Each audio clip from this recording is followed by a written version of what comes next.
तर आजच्या व्हिडिओमध्ये आपण बड्डेची डिझाईन करणार आहोत। या डिझाईनचे सगळं मटेरियल डिस्क्रिप्शनमध्ये दिलं आहे, तिथून तुम्ही डाउनलोड करून यूज करू शकता आणि फ्री पीएचडी फाईल पण दिली आहे। तर चला व्हिडिओ सुरू करूया। सर्वप्रथम आपण एक कॅनव्हास तयार करून अशा पद्धतीचं बॅकग्राऊंड डाउनलोड केलं होतं। त्या बॅकग्राऊंडला लिक्विफाय करून अशा पद्धतीत काय केलं होतं। तर ते लिक्विफाय कसं केलं, तर डुप्लिकेट जी बॅकग्राऊंड लेअर आहे त्याला आपण डुप्लिकेट करून घेतो। त्यानंतर आपण फिल्टरमध्ये जाऊन येथे लिक्विफायरचं जे ऑप्शन आहे तिथे लिक्विफायमध्ये गेलो।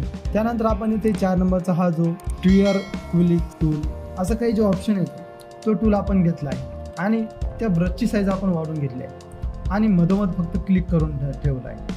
क्लिक केल्यानंतर अशा पद्धतीचं काही इफेक्ट तयार होईल। तर अशा पद्धतीचा इफेक्ट झाल्यानंतर आपण फक्त ओके केला आहे। ओके केल्यानंतर आपला इफेक्ट आहे अशा पद्धतीचा तयार झाला आहे। त्याला आपण थोडं झूम वगैरे करून घेतलं आहे। तर अशा पद्धतीचा काही इफेक्ट तयार झाला आहे। त्यानंतर आपण इथे थोडं व्हाईट ब्रशने पेंट केलं आहे। त्यानंतर आपण 2-3 लाईट लावल्या आहेत। तर ह्या लाईट कशा लावल्या, तर आपण गुगलवरनं फोटो डाउनलोड केले होते आणि त्या फोटोला पण फक्त स्क्रीन हा ओव्हरले दिला आहे। अशा पद्धतीचं काही फोटो लाईट इफेक्ट होता तो आपण डाउनलोड करून त्याला स्क्रीन इफेक्ट दिला आहे। त्यानंतर आपण इथे एक शेप घेतला आहे, त्या शेजारी अजून एक शेप घेऊन त्यामध्ये कलर चेंज केला आहे। त्यानंतर मध्ये आपण एक जी वाढदिवसाची तारीख आहे ती आपण टाकून घेतली आहे। त्यानंतर इथे आपण ज्यांचा बर्थडे आहे त्यांचं नाव टाईप करून घेतलं आहे।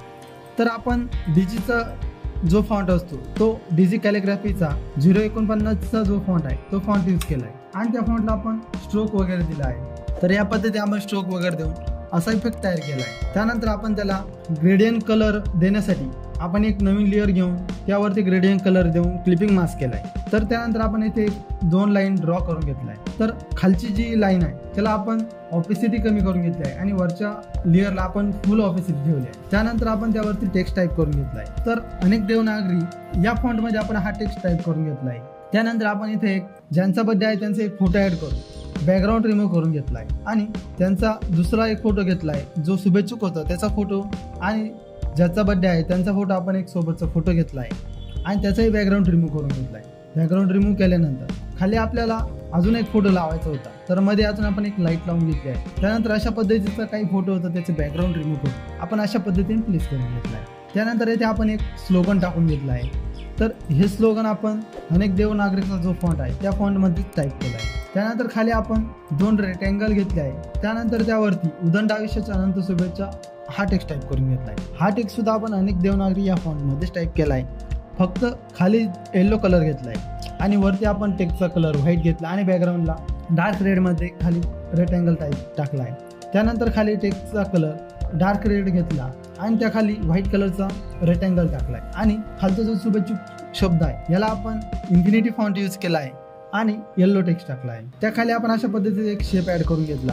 त्यानंतर आपण इथे एक सर्कल ॲड करून घेतला आहे आणि सर्कलला स्ट्रोक दिला आहे। त्यामध्ये आपण छत्रपती शिवाजी महाराजांचा फोटो प्लेस केला आहे। तर अशा पद्धतीचा काही फोटो होता, तर आपण अल्ट दाबून क्लिक केला आहे।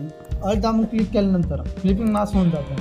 त्याच पद्धतीने शेजारी पण अजून एक सर्कल घेतला, त्यामध्ये पण एक फोटो प्लेस केला। त्यानंतर वरती आपण एक लाईन ड्रॉ केली आहे आणि त्याची दोन्ही साईडने आपण इरेज केला आहे।